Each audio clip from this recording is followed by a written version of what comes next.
Բարև ձեզ հարգելի գործընկերներ, ողջունում ենք բոլոր նրանց, ովքեր հետևում են մեզ Armenpress լրատվական գործակալության մամուլի կենտրոնում այսօր հյուրընկալել ենք կրթության, գիտության, մշակույթի և սպորտի նախարարի տեղակալ Ժաննա Անդրեասյանին, քաղաքաշինության կոմիտեի նախագահի տեղակալ Դավիթ Գրիգորյանին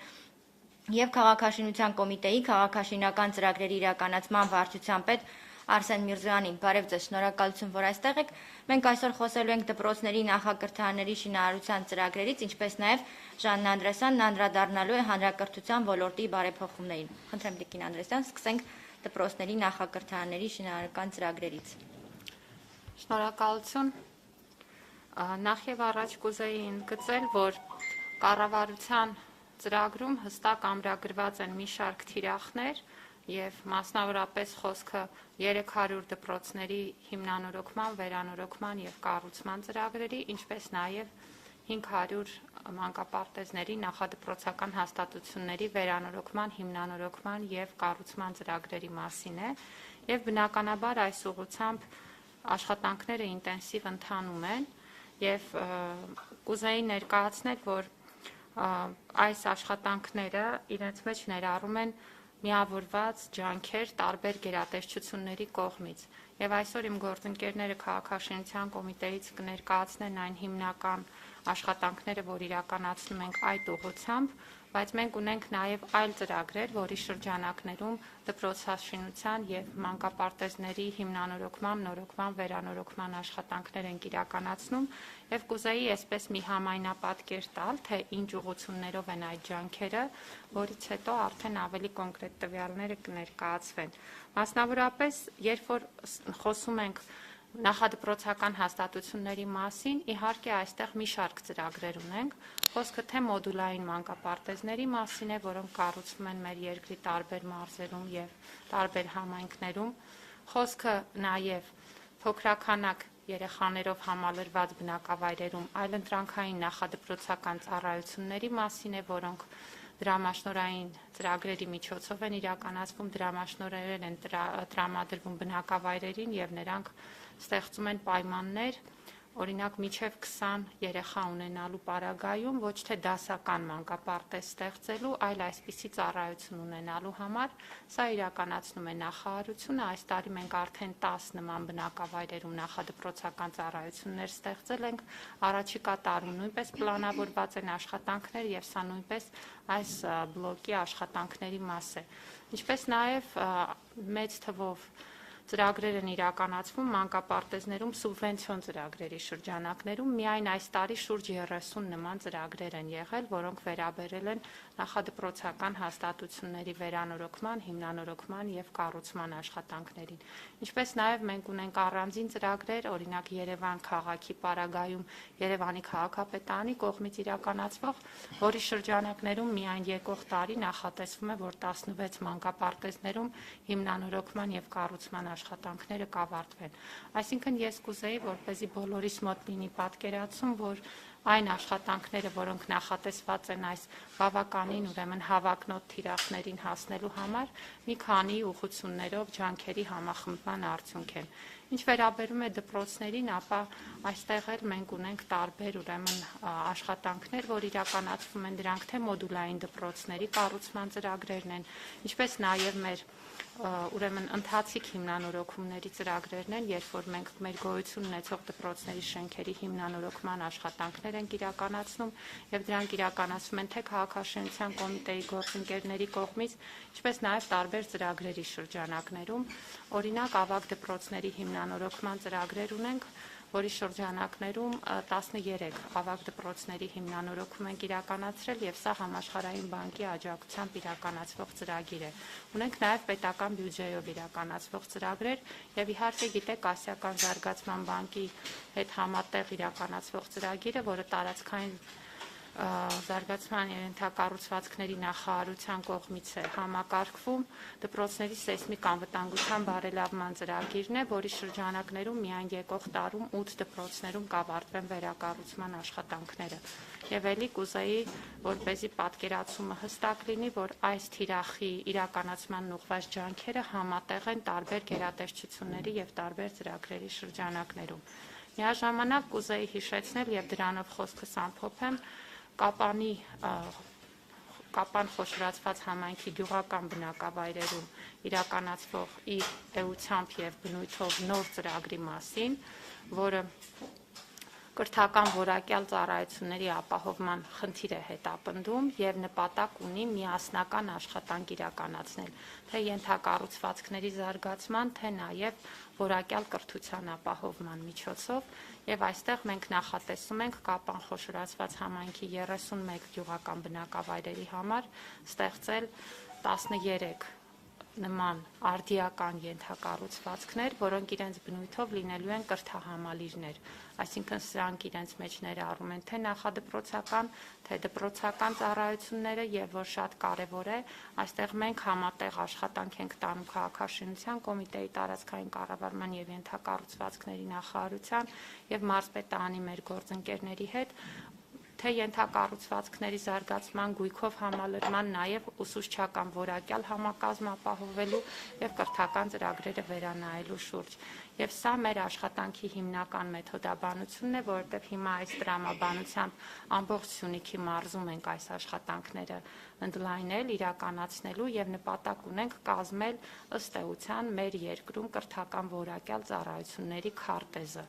Քանի տեղում, ինչպես եւ ինչ ռեսուրսներով պետք է այդ ծառայությունը իրականացնենք, որպեսզի իրոք մեր երեխաներին տրամադրենք բարձր որակի կրթություն։ Թերևս այսքանը է։ Շնորհակալ եմ, պարզապես մի ճշտում, այս 300 դպրոց 300 դպրոցների կառուցման վերանորոգման թվերը, որ ներկայացրեցիք, այս սուբվենցիոն ծրագրերով աշխատանքները նույնպես ներառված են այս թվերի մեջ։ Բնականաբար, երբ որ մենք խոսում ենք այս թիրախների մասին, ինչպես ես նշեցի, մենք խոսում ենք տարբեր ծրագրերով իրականացվող աշխատանքները համադրելու մասին։ Այո։ Շնորհակալություն։ Խնդրեմ, պարոն Գրիգորյան, խոսքը ձեզ փոխանցենք, բարձրախոսները տեղափոխելու կարիք կա, տղաներ։ Դե կարելի է տեղափոխենք, ներկայացրեք։ Հետո նկատած խոսերը sense տոնք։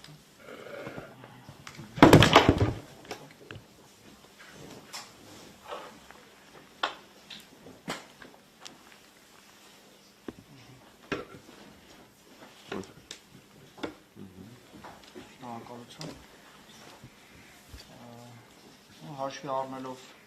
կառավարության ծրագրում ամրագրված կրթական հաստատությունների կառուցման, վերակառուցման, հիմնանորոգման մեծ ծավալները, քաղաքաշինության կոմիտեն նախաձեռնել է մի շարք օրենսդրական եւ ենթաօրենսդրական փոփոխություններ, բացի իրականացվող ծրագրերը, ես կուզեի դրանց մասին մի քիչ խոսել, ներկայացնել հիմնական այն փոփոխությունները եւ լրացումները, որոնց միջոցով մենք հույս ունենք ջուրինացնել, հեշտացնել process-ը քաղաքաշինական ծրագրերի իրականացման, որոնք թույլ կտան ավելի արագ եւ ավելի որակով իրականացնել մեր շինարարական ծրագրերը։ Նախ ասեմ, որ մենք այս տարվա սկզբին փոխեցինք սեյսմական շինարարության նորմերը, որոնք հնարավորություն կտան ավելի որակյալ ու ավելի սեյսմական շենքեր կառուցել, մասնավորապես դպրոցներ եւ մանկապարտեզներ, նախակրթական հաստատություններ, որոնք արդեն հաջողությամբ կիրառվում են նախագծման ոլորտում։ Մյուս կարևոր փոփոխությունը, որ մենք փոփոխություններից մեկը նշեմ, մենք ներկայումս նախաձեռնել ենք բազմակի անգամ կիրառվող նախագծերի օգտագործման ցանկերն ենք մշակում, որոնք հնարավորություն կտան այն նախագծերը, որոնք արդեն իսկ կիրառվել են, որոնցով դպրոցներ եւ նախակրթական հաստատություններ են կառուցվել, այդ նախագծերը կիրառվել նաեւ այլ համայնքներում, այլ քաղաքներում։ Դա եւս մի քայլ է արագացնելու համար մեր քաղաքաշինական ծրագրերը, քանի որ նախագծման վրա բավականին ժամանակ ենք ծախսում, ու այսպես մենք մի որակյալ նախագիծ պատվիրելով եւ հաստատելով, այդ նախագիծը բազմակի անգամ կկիրառենք այլ տեղերում, Մի կարևոր նաեւ նորմատիվ փաստաթուղթ ենք ներկայումս հիմա մշակում նախագծման տեղողության նորմերի մասով, քանի որ մենք ունենք որոշակի հակասություններ մեր նախագծային շինական ընկերությունների հետ եւ նախագծման եւ շինական ծրագրերի իրականացման ժամկետների հետ կապված, մենք կփորձենք թարմացնել այդ նորմերը ու դրանով հստակեցնել ժամկետները եւ նախագծման եւ շինարարության եւ փորձաքննության մնացած քաղաքաշինական գործունեությունների, դա եւս հիմա ընթացքում կարծում մի քանի ամսում մենք դա կունենանք։ Կուզեի խոսել նաեւ, մենք ունենք նաեւ հնացած քաղաքաշինական նորմեր, որոնք վերաբերում են մանկապարտեզներին։ Մենք ներկայումս նախաձեռնեցինք նաև այդ նորմերի մշակումը եւ արդեն ունենք իրականացնող ընկերությունը Երևան նախագիծն է իրականացնելու եւ իրենց հետ ենք ակտիվ համագործակցում աշխատում ու արդեն ունենք առաջի խմբագրությունը, հույս ունեմ, որ այս մեծ ծրագիրը 500 մանկապարտեզների միջով սկսելը մենք արդեն կունենանք այդ հաստատված նորմերը, դա եւս կարևորում ենք։ Ունենք մի քանի այլ նմանատիպ ծրագրեր նաև կուզեի առանձնացնել մենակ գլխավոր կապալառու այդ հասկացությունը միասնական փաթեթի գաղափարը, որը շատ ցենց բուրըն քննարկումների մեջ է եւ դեռ չենք եկել մի ընդհանուր գաղափարի, բայց հուսով եմ մեր տարբեր գերատեսչությունների հետ քննարկումների արդյունքում կունենանք, որը հնարավորություն կտա, հույս ունենք հնարավորություն կտա խոշորացնել մեր քաղաքաշինական ծրագրերը, հաշվի առնելով մեծ քանակը, որոնք նախատեսում ենք իրականացնել, այս փաթեթի ընդունմամբ, հաստատմամբ կարծում ենք ավելի արագ իրականացվեն մեր ծրագրերը քաղաքաշինական, մասնավորապես կրթական հաստատությունների։ Ու այսքանը կարծում եթե կան հարցեր։ Շնորհակալ եմ, խնդրեմ պարոն Միրզոյան, խոսքը ձեզ փոխանցենք, եթե կարելի է կնշեք Տիկին Անդրեասյանը ասեցի սկզբում թվեր հնչեցրեց, թե մանկապարտեզների թե դպրոցների մասով այս տարվա ընթացքում որքանի ուղղությամբ է աշխատանքներ սկսվել եւ ինչքան գումար է նախատեսվել։ Շատ լավ, քանի որ այդ ծրագրերի իրականացման մեծ մասը վերապահված է քաղաքաշինության կոմիտեին, փորձեմ հակիրճ ներկայացնել, նշված թիրախներին հասնելու համար ներկա պահին իրականացում են 100-ից ավել օբյեկտների վերաբերյալ տարբեր գործընթացներ, քանի որ շինարարական ծրագիրը մի քանի կոմպոնենտներ ունի, սկսած տվյալ օբյեկտի կամ տարածքի ուսումնասիրությունից, նախագծման process, բուն շինարարական process, եթե այս 3-ը հաշվի առնենք, արդեն 100-ից ավել օբյեկտների մասով գործընթացներ են գնում, մասնավորապես ունենք բազմաթիվ օբյեկտներ, որոնք նախագծման գործընթացների մեջ են, ունենք մասնավորապես Կապանի համայնքներում թվով 13 համայնքներում օբյեկտների վերակառուցման կամ կառուցման նախագծման գնման գործընթաց, որը մինչև տարեվերջ կամփոփվի եւ կմեկնարկեն արդեն հաջորդ տարվա սկզբից դրանց նախագծման աշխատանքները եւ եթե խոսենք արդեն շինարարական ծրագրերի մասին, ներկա պահին ընթացքի մեջ են արդեն շուրջ 30 օբյեկտների շինարարական ծրագրեր քաղաքաշինության կոմիտեի պատվիրակությամբ նախատեսվում է մեկնարկել 2022 թվականին եւս 54 օբյեկտների շինարարական ծրագրեր եւ հենց 2022 թվականին ավարտել դրանցից արդեն իսկ մեկնարկած կամ մեկնարկող 58-ի շինարարական աշխատանքները եւ այդպես շարունակ հնգամյա ծրագրի շրջանակներում մի քանի խոշոր ծրագրեր եթե առանձնացնենք մենք ունենք ներկա պահին ընթացքի մեջ թվով 22 փոքրականակ երեխաներով համալրված դպրոցների կառուցման, որոնցից արդեն իսկ 21-ը շինարարական աշխատանքները մեկնարկել են 20 թվականի վերջից եւ 21 թվականի առաջի կիսամյակի վերջից, դրանք բոլորը շինարարական process-ների մեջ են եւ դրանցից 15-ի շինարարական աշխատանքների ավարտը նախատեսված է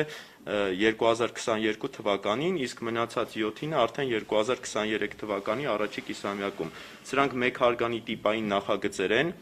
100-ից 120 աշակերտ տեղազորությամբ, որի մեջ ներառված է նաև նախակրթարանի հատված, հաշվի առնելով, որ նշված համայնքներում, որտեղ փոքրականակը երեխաների թիվը առանձին այդ տարիքային խմբի համար մանկապարտեզ կառուցելու անհրաժեշտություն չկա եւ այս մոդելը ներկա պահին քննարկվում եւ ավելի փորձում ենք զարգացնել կրթության նախարարության հետ, որովհետեւ գնահատվում են երեխաների թվակազմը, համակցված կրթական համալիրների մոդելները եւ հենց Սյունիքի մարզի Կապան համայնքի բոլոր 13 բնակավայրերում այս մոդելի կիրառումն է նախատեսված։ Ներկա պահին ընթանում են նաեւ թվով 19 144 տեղազորությամբ մանկապարտեզների նախագծման աշխատանքներ, միջև այդ արդեն իսկ մշակված Արմավիրի մարզի Արևիկ համայնքում 144 տեղազորությամբ տիպային նախագծի կիրառման տարբերակով Եվ Արևիկ համայնքում շինարական աշխատանքները արդեն իսկ մեկնարկած են եւ նախատեսվում է 2022 թվականի առաջին կիսամյակում ավարտել։ Սա կարծես թե առաջին նախատիպը կլինի այդ հզորության մանկապարտեզի մետաղական կոնստրուկցիաների կիրառմամբ արագ ընթացող շինարական պրոցեսներով, որի ժամանակահատվածը 6-ից 7 ամիս է նախատեսված եւ այստեղ փորձել ենք կիրառել նաեւ մի տրամաբանություն, որ մանկապարտեզը հանձնվելու է շահագործման միանգամից շինարական պրոցեսի ավարտին զուգահեռ կահավորված ամբողջությամբ անհրաժեշտ գույքով, պարագաներով, սարքավորումներով, որը մեկ շինարական փաթեթի մեջ է ներառված։ Որպես անալոգիա արդյունքային ցուցանիշը կգնահատենք եւ հնարավոր է այս մոդելը կիրառենք բոլոր ծրագրերի վրա։ 2022 թվականի բյուջեով նախատեսված է փոքրականակ երեխաներով համալրված եւս 10 համայնքներում նույն նախագծի կիրառմամբ տեղակապման նախագծեր, որոնց շինարական աշխատանքները արդեն իսկ հաջորդ այն 2023 թվականին կմեկնարկեն։ Ընդհանուր առմամբ նշված 22 տիպային նախագծերի կիրառմամբ համայնքներում ծրագրի արժեքը շինարական մասով մոտ 14.5 միլիարդ դրամ է գնահատված, որոնց պայմանագրերը բոլորը կմքված են բացառությամբ մեկի, որը հաջորդ տարի ըստ էության կիրականացվի, եւ ըստ տարիների հատկացումների եթե նշեմ, 2020 թվականից մեկնարկած մենակ շինարական հատվածի վերաբերյալ, որը չի ներառում նախագծման պրոցեսները, տվյալ ծրագրի վրա մոտ 3.5 միլիարդ դրամ հատկացում է եղել, 2021 թվականին դա 5.7 միլիարդ դրամ է եւ դրա գերակշիռ մասը, ինչպես նշեցի 15-ը ավարտելու համար արդեն իսկ 2022 թվականի բյուջեով նախատեսված է եւ 2023-ին էլ մնացած տարբերություն է։ 2022-ին նախատեսվում է նաեւ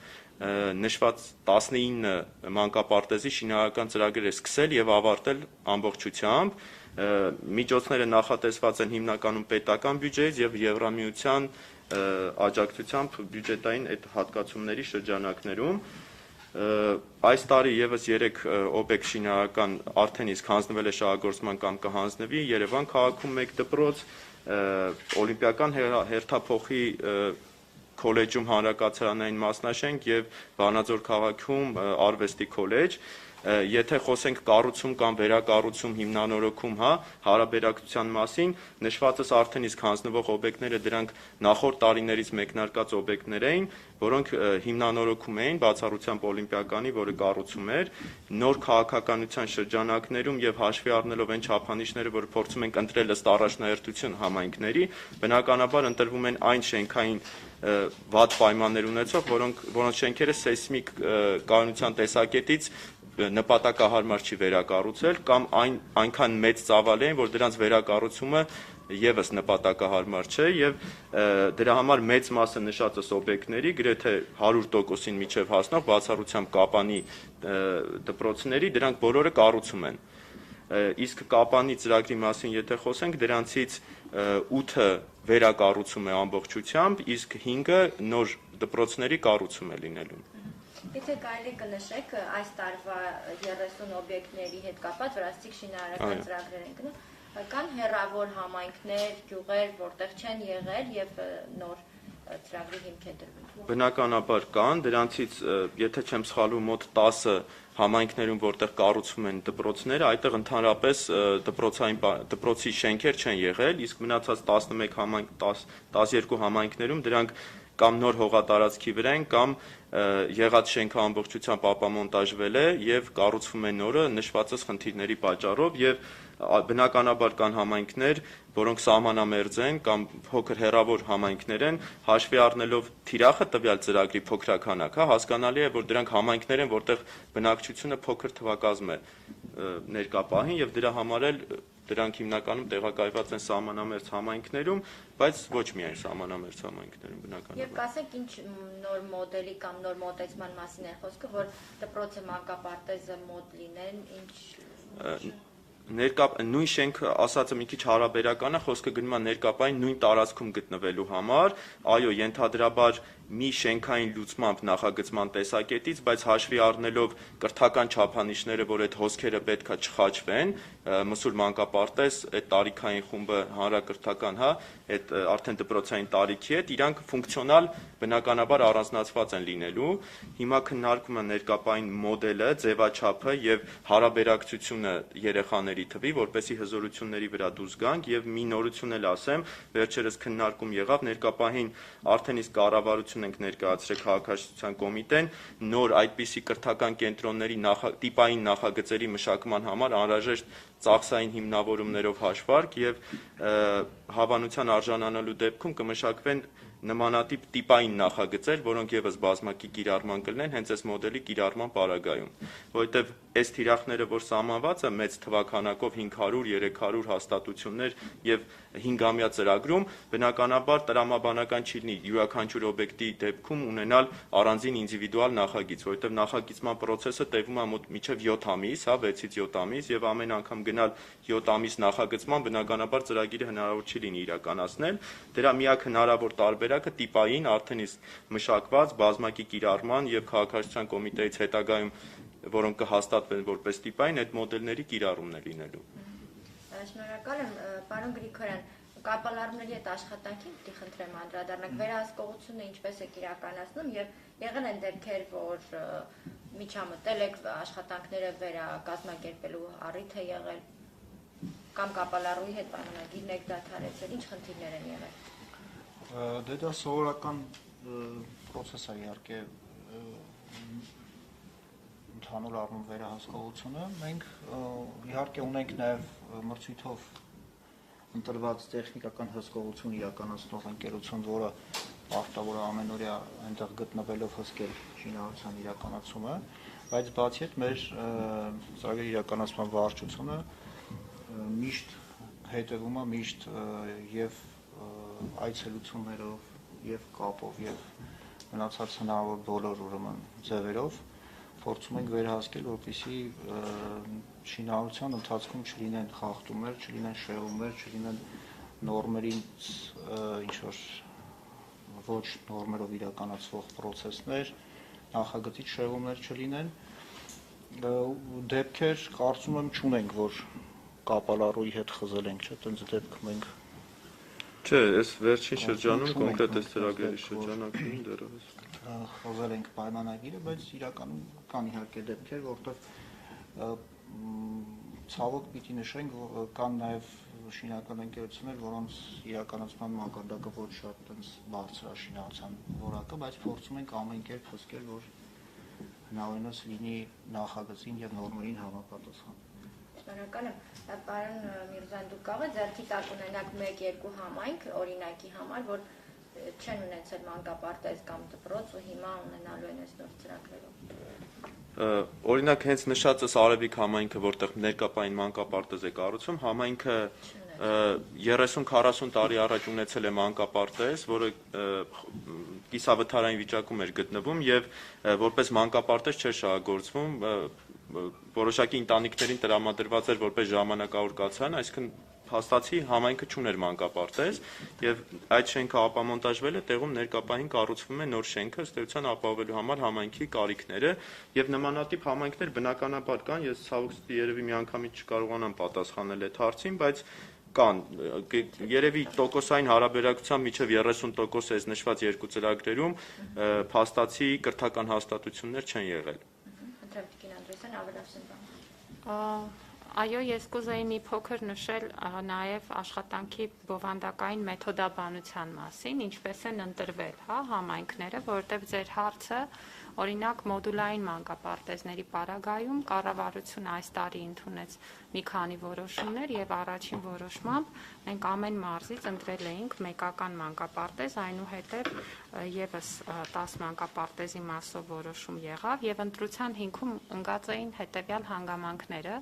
Մենք փորձել էինք այս մոտեցմամբ մեր երկրում բոլոր այն բնակավայրերում, որտեղ կա նախադպրոցական տարիքի երեխաների թիվ 100-ին մոտ եւ ավել, եւ որտեղ չկա նախադպրոցական հաստատություն, մոդուլային մանկապարտեզները իրականացնել հենց այս համայնքներում, այսինքն սա թիրախային մոտեցում էր ի սկզբանե, որպեսզի մենք կարողանանք հնարավորինս հասցեական այն վայրերում, որտեղ չկա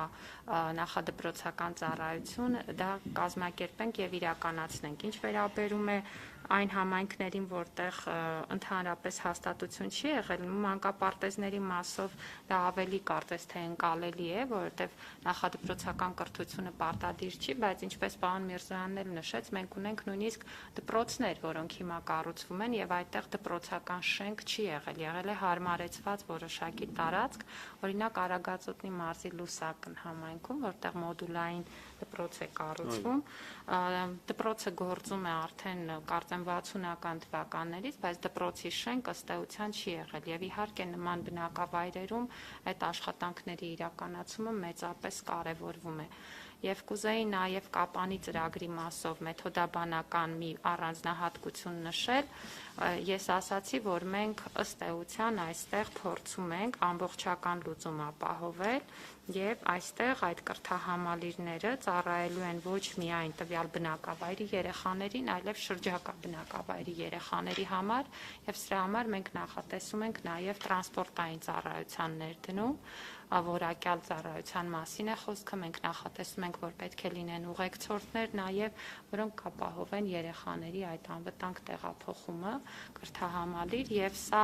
իր բնույթով եւ էությամբ նոր որակի կրթական ծառայություն է, որը մենք հույս ունենք պետք է օգնի էապես բարձրացնել կրթության որակը եւ այդ երեխաների արդյունքները եւ նույն կերպ մենք մոտենում ենք նաև գույքային ապահովվածության հարցերին եւ կուզեի հիշեցնել, որ նույն կառավարության ծրագրով ունենք սահմանված եւս մի կարևոր թիրախ, որը բոլոր դպրոցներում բնագիտական լաբորատորիաների ստեղծումն է։ Եվ այս պահին արդեն 335 նման լաբորատորիաներ ստեղծված են, գործում են մեր երկրի բոլոր ավագ դպրոցներում, այս պահին Տավուշի մարզի 80 դպրոցներում նման լաբորատորիաների ստեղծման աշխատանքներ են ընթանում, գման պրոցեսները ավարտված են եւ առաջիկա ամիսներին դրանք կներդրվեն եւ մենք այս աշխատանքը նույնպես շարունակելու ենք։ Շնորհակալ եմ Տիկին Անդրեասյան, խնդրեմ անդրադառնաք հանրակրթության ոլորտի բարեփոխումներին, երեք կառավարությունը նախագծին հավանության արժանացրեց եւ մանրամասը ներկայացվեց, բայց պիտի խնդրեմ դուք էլ հակիրճ ներկայացնեք գլխավոր շեշտադրումները որոնք են եւ գործընկերներից եկած հարցերը հենց այստեղ, որը հենց նախագծին է վերաբերում, խնդրեմ։ Շնորհակալություն, փոփոխությունները բավականին ծավալուն են, դրանք 4 հիմնական ուղղություններով են։ Առաջին ուղղությունը վերաբերում է ուսուցիչների մասնագիտական զարգացման, ատեստավորման, տարակարգի շնորհման գործընթացներին։ Այստեղ մենք երկու ուղղությամբ ենք գնացել՝ նոր գործիքակազմեր ներդնելու եւ եղած գործիքակազմերը բարելավելու։ Օրինակ, շատ պրակտիկ խնդիրներ։ Տարակարգ ունեցող ուսուցիչը, եթե փոխում էր դպրոցը, ապա զրկվում էր տարակարգից։ Եվ օրինակ այս դրույթը վերանայվել է, որտեղ տարակարգն ըստ էության ուսուցչի մասնագիտական որակների ճանաչումն է եւ չկա տրամաբանություն, որ եթե դպրոցը փոխվում է, ապա նրա այդ որակները դրանից կախված որևէ կերպ պիտի չեղարկվեն։ Եվ նախագիծը իր մեջ պարունակում է այս բնույթի բարելավումներից սկսած մինչև բովանդակային սկզբունքային փոփոխություններ, ինչպես օրինակ ուսուցչի մասնագիտական չափորոշիչի կամ ստանդարտի ներդրումն է։ Ինչ է սա նշանակում։ Սա նշանակում է, որ մենք փաստացի փորձում ենք ուսուցչի համար ստեղծել աշխատանքային առաջխաղացման հեռանկար, երբ որ կլինեն տարբերակված մասնագիտական չափորոշիչներ եւ յուրաքանչյուր չափորոշչի համար ուսուցչին պարզ կլինի, թե ինչ է պահանջվում իրենից, ինչպես ինքը կարող է անցում կատարել մյուս չափորոշչին եւ սա փոխկապված կլինի վարձատրության համակարգին։ Մենք բազմիցս տեսել ենք նման օրինակներ, օրինակ բուհական համակարգում դասախոսը գիտի, որ ինքը ունի որոշակի աստիճանակարգմամբ շարժվելու հնարավորություն, դա դոցենտի, պրոֆեսորի կոչումների ստացումն է։ Մենք փաստացի ուսուցիչների համար նույնպես նախատեսում ենք նման աստիճանակարգման հնարավորություն եւ ինչպես նշեցի, սա փոխկապված կլինի նրանց վարձատրության եւ դրույքաչափերի քաղաքականությանը եւ ուսուցիչները այս տարակարգերի ստացման միջոցով կկարողանան համապատասխան իրենց դրույքաչափերը ապահովել եւ նաեւ այս ուսուցչական, այսպես ասած, կարիերա անել, որովհետեւ այս պահին նման հնարավորություն մեր ուսուցիչը ուղղակի չունի։ Լավ ուսուցիչը աշխատանքային առաջ խաղացման նույն մանկավարժական մասնագիտության մակարդակում հնարավորություններ գրեթե չունի։ Շատ կարևորում եմ, որ ատեստավորման համակարգի փոփոխությանն են գնում եւ նախատեսում ենք պարզ ատեստավորումից անցում կատարել բազմազան ատեստավորման համակարգին, որը թույլ կտա նաև ամբողջությամբ ներդնել գիտելիքների ստուգման վրա հիմնված ատեստավորումը, որը, ինչպես գիտեք, կամավոր ատեստավորման գործընթացի հիմքում էր եւ առաջիկա տարիներին այդ համակարգը կընդլայնվի։ Իդեպ կուզեի առիթից օգտվելով, որտեղ բազմաթիվ ուսուցիչներից ահազանգեր եմ ստանում, որ իրենց հավելավճարները, այս տարի մասնակցած ուսուցիչների մասին է խոսքը, իրենց հավելավճարները հաշվարկվում է տվյալ առարկայի ժամանականակի վրա։ Մենք այսօր նաև գրավոր շրջաբերական կուղարկենք, բայց բազմիցս հայտարարել ենք, որ հավելավճարը պետք է կիրառվի ուսուցչի ընդհանուր դասավանդվող ժամերի նկատմամբ, այսինքն եթե ուսուցիչը հանձնել է կամավոր ատեստավորման գիտելիքի ստուգում, ուրեմն հայոց լեզու առարկայից, բայց դասավանդում է նաև գրականություն, բնականաբար հավելավճարը վերաբերում է գումարային ժամանականակին եւ ուղղակի անկեղծ ասած զարմանալի է, որ դեռևս այլ կերպ մեկնաբանող տարբերակներ են լինում։ Այսօր մենք գրավոր շրջաբերականով այդ հարցը վերջնականապես կկարգավորենք եւ սա կուզեի ուղղակի պատասխան այն բազմաթիվ ահազանգերի, որ ինձ ուղղվում են, ասել։ Օրենքի փոփոխության կարևոր դրույթ է կառավարման մասով արվող փոփոխությունը, որը բազմիցս քննարկվեց։ Ես այս մասին էլ խոսեմ եւ երևի ամփոփեմ, որովհետեւ փոփոխությունները շատ ծավալուն են ներառական կրթության, հանրակրթության, բովանդակության մասով։ Եթե կարելի է 1000 ներողություն Տիկին Անդրեսյան, քանի որ քաղաքաշինության կոմիտեի մեր բանախոսները ժամը 12-ին պայմանավորվածություն են, եթե ձեր մասով թեմայի հետ կապված հավելելու բան ունեք, կարող եք հավելել ձեզ շատ ձեր գործերից հետ չգցենք։ Ես շնորհակալություն եմ հայտնում ձեզ։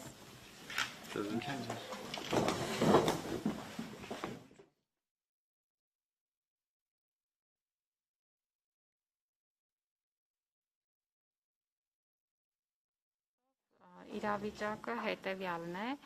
մենք այս պահին ունենք ըստ էության իրավիճակ, երբ որ հաստատության տնօրենից պահանջվում է լինել թե լավ վարչատնտեսական ղեկավար, կարողանալ գլուխ հանել ամենատարբեր հարցերից, որոնք կապված են գույքի պահպանման, ֆինանսական կառավարման եւ այլ հարցերի հետ եւ միաժամանակ լինել ուսումնական բովանդակության եւ կրթական process-ի մասնագետ։ Բազմաթիվ երկրներում գործում է շատ արդյունավետ այն մոդելը, որի պարագայում հաստատության բովանդակային կառավարումը առանձնացված է վարչատնտեսական կառավարումից եւ մենք փորձել ենք գնալ այս ճանապարհով,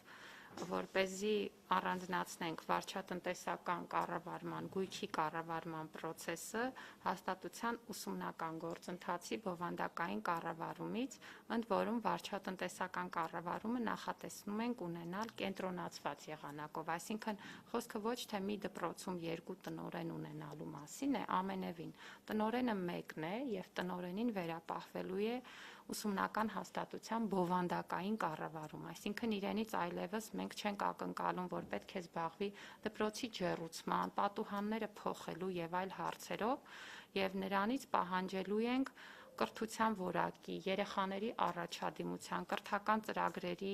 բովանդակային հարցերի հետ կապված լավ կատարողական արդյունավետություն, իսկ գույքային կառավարման հարցերը նախատեսում ենք իրականացնել կենտրոնացված մի քանի դպրոցի համար մեկ այսպես կոչված գույքային կառավարիչ վարչատնտեսական հարցերի համակարգող ունենալով եւ կարծում ենք, որ այս մոդելը կարող է իրեն արդարացնել։ Երկրորդ կարևոր փոփոխությունը այն է, որ դպրոցի տնօրենների ընտրովի, ուրեմն պաշտոն լինելու հանգամանքն ենք վերանայում եւ նախատեսում ենք, որ նրանք պետք է նշանակվեն։ Խոսքը թե վարչատնտեսական համակարգողների մասին է, որոնք ինչպես նշեցի, ամեն դպրոցի համար չեն, այլ մի քանի դպրոցի համար մեկ համակարգողի մասին է խոսքը, այնպես էլ ուրեմն ուսումնական գծով բովանդակային այս կառավարիչների կամ տնօրենների նախատեսում ենք, որ կլինի նշանակման գործընթաց, այսինքն սա պարզ նշանակում չէ, որ որևէ մեկը միանձնյա որոշի այս կամ այն մարդուն նշանակել։ Բնականաբար ոչ, ելի կտրվի հայտարարություն։ Գիտեք, որ մեզ մոտ գործում է պայման, որ դպրոցի տնօրենին պաշտոնին դիմելու համար անհրաժեշտ է ունենալ հավաստագիր եւ հավաստագիրը ենթադրում է քննության գործընթաց։ Դրանք կկարողանան դիմել հավաստագիր ունեցող անձինք եւ հավաստագիր ունեցող անձինք կներկայացնեն ծրագրեր, թե ինչպես են իրենք պատկերացնում, որ դպրոցը կկարողանա ապահովել լավ ցուցանիշներ կրթության որակի տեսանկյունից։ Մասնագիտական հանձնաժողովը կքննի այդ ծրագրերը, կունենա նաև ըստ անհրաժեշտության հարցազրույց այդ մասնակիցների հետ, ելի մեխանիզմներ կլինեն հաշվի առնելու մանկավարժական եւ ծնողական կոլեկտիվների կարծիքները, արդյունքում ուղղակի մենք նախատեսում ենք ոչ թե դպրոցի խորհրդին վերապահել ընտրության գործառույթ, այլ դրա արդյունքում նշանակել։ Եվ սա շատ պարզ պատճառ ունի, նախ այսպիսով մենք կարող ենք շատ ավելի պրոֆեսիոնալ իրականացնել այդ գործընթացը եւ երկրորդ մենք ի վերջո վերջ կդնենք դպրոցական խորհուրդների ձևավորված արատավոր պրակտիկային, երբ որ ոչ մեկիս համար գաղտնիք չի խորհուրդը փոխանակ զբաղվելու հաստատության զարգացման, ռազմավարական խնդիրների քննարկմամբ, որը իրենց անմիջական պարտականությունն է, որովհետև ըստ էության դպրոցի խորհուրդը կոլեգիալ կառավարման մարմին է, խորհուրդներ վերածվել էին ընդհանրապես տնօրեն ընտրող մարմնի եւ իրենք ձևավորվում էին ելնելով հենց այդ ընտրության սկզբունքից, այսինքն այդ համապատասխան շահերը ներկայացնելու սկզբունքից։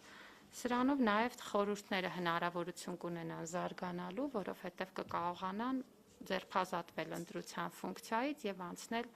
ուրեմն կրթական բովանդակության հարցերի քննարկմանը։ Եվ մենք նաև իհարկե նախատեսում ենք շարունակել խորհուրդների խոշորացման գործընթացը եւ առաջիկայում պլանավորում ենք քննարկել նաև համայնքային կրթական խորհուրդներ ունենալու հնարավորությունը, մասնավորապես դիտարկելով այն մոդելը, որ հիմա փորձում ենք կիրառել Կապանում։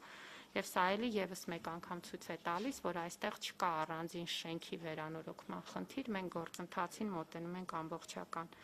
Եվ գործող տնօրենների համար կներդրվի ատեստավորման մեխանիզմ, այսինքն նրանք ստիպված չեն լինի նորից գնալ հավաստագրման։ Այս պահին նախագծով առաջարկվում է 3 տարին մեկ շրջափուլը եւ կատարողականի հիման վրա, այսինքն ցույց տալով արդյունքներ ծրագրի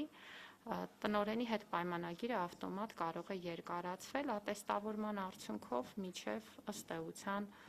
նրա կենսաթոշակային տարիքը, այսինքն եթե տնօրենը լավ տնօրեն է, ապա նա հնարավորություն կստանա շարունակաբար աշխատել տվյալ հաստատությունում, իսկ եթե արդյունքները գոհացուցիչ չեն լինի, բնականաբար պայմանագիրը կվերանայվի։ Նաև խորհուրդը կունենա տնօրենին անվստահություն հայտնելու գործառույթ, բայց առաջին 1 տարին տնօրենը պետք է ունենա ժամանակ աշխատելու, արդյունք ցույց տալու, եթե դա բավարար չի լինի, բնականաբար խորհուրդը կկարողանա անվստահություն հայտնել տնօրենին։ Բազմաթիվ այլ փոփոխություններ կան։ Եթե կարելի է նաև այն հատվածին կանդրադառնալ, որ առաջնահերթություն է տրվելու այն երեխաներին դպրոց ընդունվելու պարագայում, որոնք մոտ են բնակվում,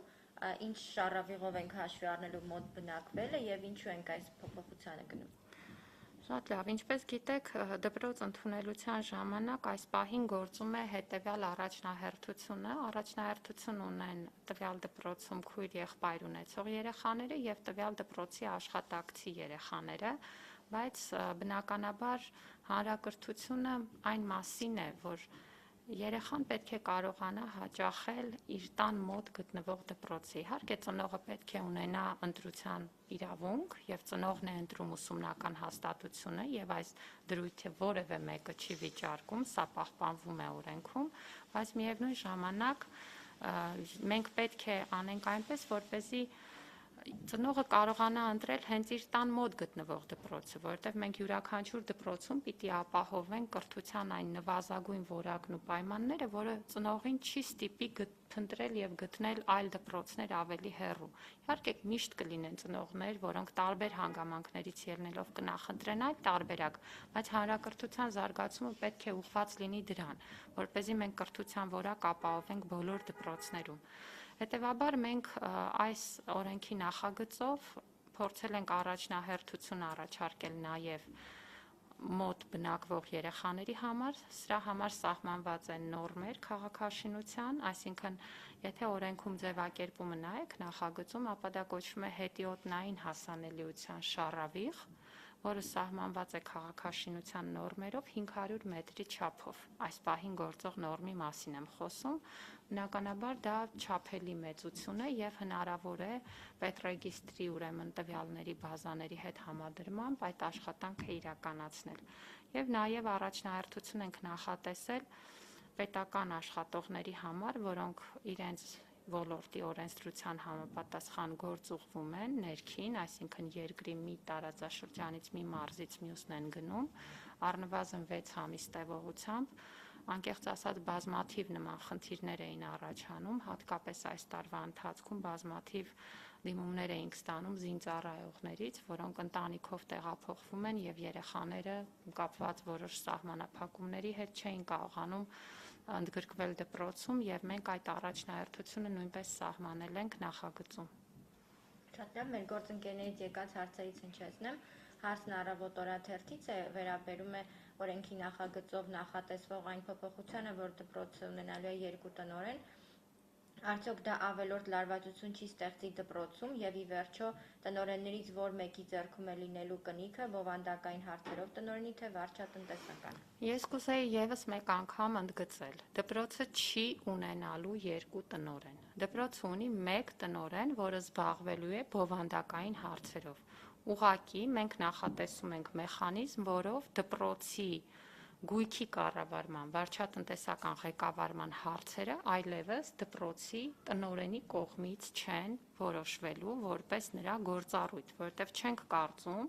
որ դպրոցի տնօրենի գործը դպրոցի շենքի պահպանմամբ զբաղվելն է։ Եթե դուք այսօր վերցնեք եւ նայեք մեր տարբեր ընտրությունների ժամանակ դպրոցի տնօրենների ներկայացվող զարգացման ծրագրերը ձեզ կթվա թե շինարարության ծրագրեր եք կարդում, որտեղ մեր հավակնորդները գրում են. ես կկառուցեմ ցանկապատ, ես կփոխեմ պատուհանները, ես կանեմ այս, կանեմ այն, եւ գրեթե որևէ խոսք չեք գտնի, որը կվերաբերի դպրոցում կրթության կազմակերպմանը, բայց մենք չենք ընտրում մարդ, որը պետք է գնա պատուհան փոխի, դա չի դպրոցի դերը, եւ հատկապես այսօրվա մեր ասուլիսի սկզբնական թեման, երբ որ պետությունը հսկայական միջոցներ է ներդնում, որպեսզի այդ ենթակառուցվածքները բարեկարգի, բերի պատշաճ դիրքի եւ ապահովի նվազագույն պայմաններ, պետք է հասկանանք, որ դպրոցի տնօրենը մի անձ է, որից մենք պահանջ ունենք միայն կրթության որակի մասով, իսկ մնացած խնդիրները ջեռուցման, տանիքի, վերանորոգման, գույքով ապահովման պետք է լուծի պետությունը, որովհետեւ դա պետության պարտավորությունն է։ Հետևաբար դպրոցը ունի 1 տնօրեն, դա դպրոցի ուսումնական հարցերով զբաղվող տնօրենն է, մյուս անձը վարչատնտեսական հարցերի համակարգողն է, որը լինելու է, ինչպես նշեցի, մի քանի դպրոցի համար առանձնացված անձ եւ զբաղվելու է այդ հարցերով։ Դպրոցի տնօրենը ընտրելու է ուսուցչական թիմին, այն մանկավարժական կոլեկտիվը, ում հետ ինքը հասնելու է այդ արդյունքին եւ բնականաբար լինելու է այդ դպրոցում ամենակարևոր անձը։ Սրանով մենք նաեւ փորձում ենք այն գաղափարական փոփոխությանը տանել, որ մեր բոլորի մոտ էլ այդ ընկալումը վերանա։ Դպրոցը շենք չի, դպրոցը բովանդակություն է։ Բնականաբար առաջնորդը եւ լիդերը այդտեղ բովանդակությամբ զբաղվող մարդն է։ Այսինքն ավելորդ լարվածության մասին խնդիր չկա։ Ես կարծում եմ, որ բնականաբար սա հեշտ գործընթաց չի լինելու։ Մենք նախատեսում ենք, որ բավական երկարատև process կլինի, որպեսզի կարողանանք վերջնական անցում անել այս մոդելին։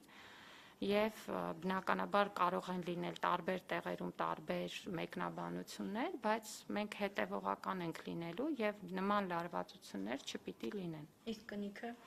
Կնիքը ում մոտ կլինի, այստեղ պետք է հասկանալ, որ ֆինանսական փաստաթղթերի համար ըստ էության պատասխանատվությունը կրելու է վարչատնտեսական ղեկավարը, ում մոտ կլինի կնիքը,